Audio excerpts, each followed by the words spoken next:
அனைவருக்கும் வணக்கம். கடகராசிக்காரர்களுக்கு மிகப்பெரிய சம்பவம் ஒன்று நடக்க போகிறது என்று சொல்லக்கூடிய வகையில், யார் நினைத்தாலும் தடுக்க முடியாது என்று சொல்லக்கூடிய வகையில் எந்த நிகழ்வு அமைய போகிறது என்று பார்க்கும்போது, கடகராசிக்காரர்களுக்கு இந்த மாசி மாதத்தில் மிக முக்கியமாக பல கிரகநிலைகள் ஒன்றிணைந்து வலுவாக பலம் பெறக்கூடிய இந்த வேளையில், கிரக கூட்டு சேர்க்கை சேர்க்கக்கூடிய இந்த தருணத்தில் பல கிரகநிலைகள், குறிப்பாக 7 கிரகநிலைகள் அஷ்டமத்தை கடந்து செல்ல போகின்றன. அஷ்டமத்தை கடந்து செல்லும் கிரகநிலைகளின் அமைப்பால் அதிரடியான மாற்றத்தை உறுதியாகவே சந்திக்கக்கூடிய முதன்மையான சந்தர்ப்பம் இந்த வேளையில் கடகராசிக்காரர்களாகிய உங்களை தேடி வருகிறது. அதோடு மட்டுமல்லாது, கடகராசிக்காரர்களுக்கு அஷ்டம சனியின் ஆதிக்கம் திருக்கணித பஞ்சாகமத்தின்படி முடிந்திருந்தாலும் பல சிக்கல்களையும் சிரமங்களையும் உறவுகளுக்கிடையே மன வருத்தத்தையும் வேதனையையும் சந்தித்துக் கொண்டிருந்த கடகராசிக்காரர்களுக்கு முற்றிலுமாக அஷ்டம சனி விலகும் தருணமாக இந்த மாசி மாதம் அமைகிறது. வாக்கிய பஞ்சாகமத்தின்படி பார்த்தாலும் சனி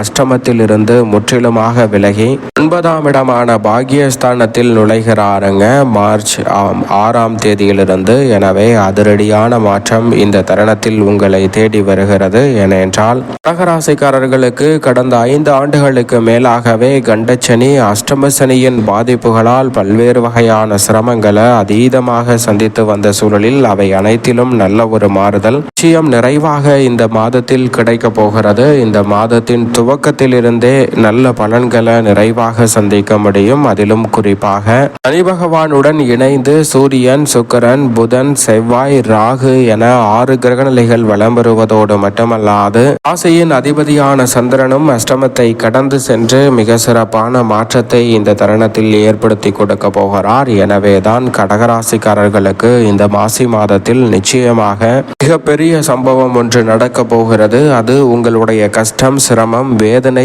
அவமானம் என அனைத்து காரியங்களுக்கும் நல்ல தீர்வாக அமைவதோடு மட்டுமல்லாது, தொட்ட காரியம் அனைத்திலும் வெற்றி வாய்ப்பை அள்ளி கொடுக்கக்கூடிய வகையில் நிச்சயமாக மேசராசிக்காரர்களுக்கு கைகூடுவதற்கான முதன்மையான சந்தர்ப்பம் கிடைக்கிறது. அஷ்டம சனி பரிபூரணமாக விலகி விடுகிறாருங்க. எனவே நல்ல நேரம் ஆரம்பித்து விட்டது என்பதை கடகராசிக்காரர்கள் முற்றிலுமாக உணர்ந்து கொள்ளலாம். தொட்ட காரியம் அனைத்திலும் வெற்றி கிடைப்பதோடு மட்டுமல்லாது, அலைச்சல், சிரமம், சிக்கல் போன்ற அனைத்தையும் தகர்த்தெறிந்து முன்னேற்றம் நிறைந்த ஒரு வேலையாகவும் குதூகலமும் கொண்டாட்டமும் விரைவாக கிடைக்கக்கூடிய வகையில் இல்லத்தில் பல்வேறு வகையான காரியங்கள் நிச்சயமாக கைவிட போகிறது. பணப்புழக்கம் அதிகரிக்கும். உடல்நல ஆரோக்கிய தொல்லைகள் முற்றிலுமாக கட்டுக்குள் வரும். மேலும் வீண் விரய செலவுகள் அனைத்தும் உறுதியாகவே சுப விரயங்களாக மாறக்கூடிய சந்தர்ப்பம் உண்டு. உயர்ந்த நிலையை அடையக்கூடிய சந்தர்ப்பம் மிகப்பெரிய சம்பவமாக கடகராசிக்காரர்கள் ஆகிய உங்களுக்கு உறுதியாகவே இந்த மாசி மாதத்தில் கைகூட போகிறது. சனி பார்வை பலம் மிக வலுவாக கிடைப்பதால் கடகராசிக்காரர்களுக்கு சகோதரர்களுக்கிடையே இருந்த மனஸ்தாபம் நீங்கும். உறவுகள் வலுப்படும். இந்த தருணத்தில் வீடு தேடி வரும் நல்ல பலன்கள் என்று சொல்லக்கூடிய வகையில் உழைப்பிற்கேற்ற நல்ல பலன் நிச்சயமாக உண்டு. அதோடு மட்டுமல்லாது, சக பணியாளர்கள், மேலதிகாரிகள் என அனைவருடனும் இருக்கக்கூடிய சிக்கல்கள் முற்றிலுமாக விலகும். இந்த தருணத்தில் நீங்கள் நினைத்த நல்ல நிறுவனத்தில் இருந்து வேலை கிடைப்பதற்கான முதன்மையான சந்தர்ப்பம் உண்டு. பொருளாதார ரீதியான சிக்கல்களும் சிரமங்களும் இந்த தருணத்தில் சீர் செய்யப்படுவதற்கான முதன்மையான சந்தர்ப்பம் கிடைக்க இருக்கிறது. அதோடு மட்டுமல்லாது, இந்த மாசி மாதத்தில் சனி பகவானை தவிர மற்ற கிரகநிலைகளின் அமைப்பையும் ஆராய்ந்து பார்க்கும் போது அஷ்டமத்தை விட்டு விலகும் சனியின் அமைப்பு அமோகமான நன்மையை அள்ளி கொடுக்கிறது. அதே போன்று ராசியின் உச்ச அதிபதியான குரு பகவானும் வக்ர நிவர்த்தி பெற போகிறார். எனவேதான் மிக சிறப்பான நல்ல மாறுதல்கள் கடகராசிக்காரர்களுக்கு அடுத்தடுத்து நிறைவாக கிடைப்பதற்கான சந்தர்ப்பம் உண்டு. மன குழப்பம் அதிகரித்து வந்த சூழலில் அவற்றில் நல்ல ஒரு மாற்றம் உண்டு. பண புழக்கத்தில் இருந்த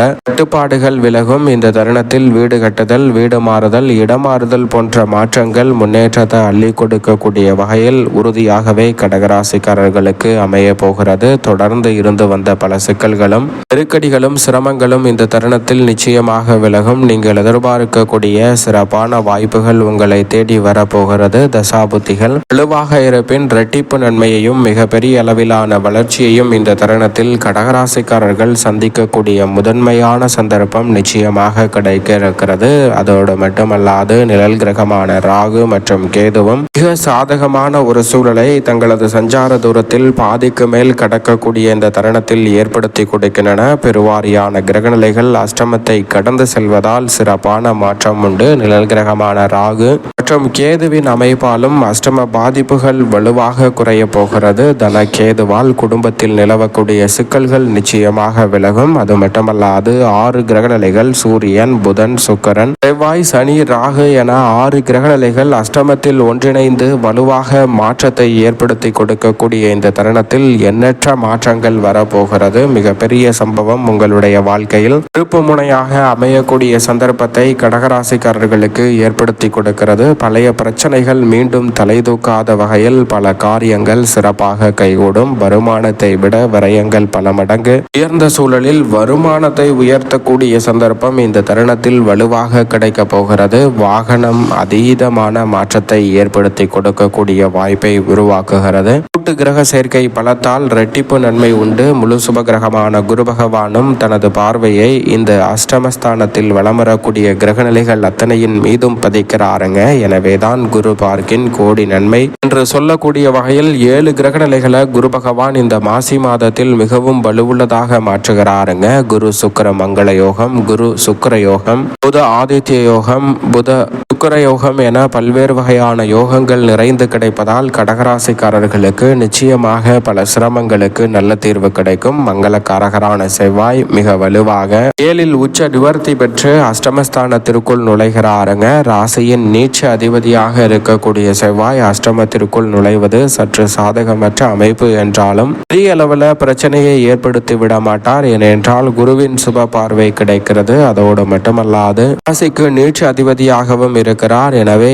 இந்த தருணத்தில் உத்தியோகம், தொழில் ரீதியான பணிகளில் சற்று நிதானம் தேவை. அதோடு மட்டுமல்லாது பிறரிடம் ஒப்படைக்கக்கூடிய பொறுப்புகளை அதிக கவனத்துடன் இருக்க வேண்டும். உத்தியோகம், தொழில் ரீதியான பணிகளை தவிர விவசாயம் சார்ந்த பணிகளிலும் சற்று கூடுதல் கவனத்துடன் இருப்பது நல்லது. மார்ச் 3ஆம் தேதியிலிருந்து இந்த மாசி மாதத்தில் உச்சம் பெறுகிறாருங்க சுக்கிரன். அஷ்டமத்தை விட்டு விலகி 9ஆம் இடமான பாகியஸ்தானத்தில் சுக்கிரன் உச்சம் பெறுகிறார். அதே போன்று புதன் நீச்சம் பெற போகிறாருங்க. 4 மற்றும் 11ஆம் இடத்தின் அதிபதியாக இருக்கக்கூடிய சுக்கிரன் உச்சபலம் பெறுவதால் உறுதியாகவே உச்சபட்ச வளர்ச்சியை நோக்கி நகரக்கூடிய சந்தர்ப்பம் உண்டு. ஏனென்றால் மிக வலுவாக சனி பகவானும் இங்கு அமரப்போகிறார். பல கிரகநிலைகள் இந்த மாதத்தில் அஷ்டமத்தை விட்டு விலகுவதால் நீங்கள் எதிர்பார்க்கக்கூடிய பல நன்மை நிறைந்த வாய்ப்புகள் உண்டு. வெளிநாட்டு வேலை வாய்ப்பு உள்ளிட்ட பல சந்தர்ப்பங்கள் தானாக கைகூடும். அடகு வைத்த நகையை மீட்கக்கூடிய முதன்மையான யோகம் கிடைக்க போகிறது. பொது வாழ்வில் இருக்கக்கூடிய போட்டிகள் இந்த தருணத்தில் நிச்சயமாக விலகும். குறுக்கீடுகள், தேவையற்ற பிரச்சனைகள் விலகும். கன்னிராசி அதிபதியான புதன் கடகராசிக்காரர்களுக்கு பாக்கியத்தில் நுழைந்திருப்பதால் மனதில் இருக்கக்கூடிய பல நெருக்கடிகளை விலக்கி நன்மையை ஏற்படுத்தி கொடுக்கிறார். மேலும் சாதகமாக மாற்றிக்கொள்ள உறுதியாகவே கடகராசிக்காரர்கள் இந்த மாசி மாதத்தில் வாரத்தில் வியாழக்கிழமை விரதம் இருந்து அருகாமையில் உள்ள இஷ்ட தெய்வ ஆலயம் சென்று வழிபாடு செய்யுங்கள். நிறைந்த நன்மை உங்களை தேடி நிச்சயம் வரும்.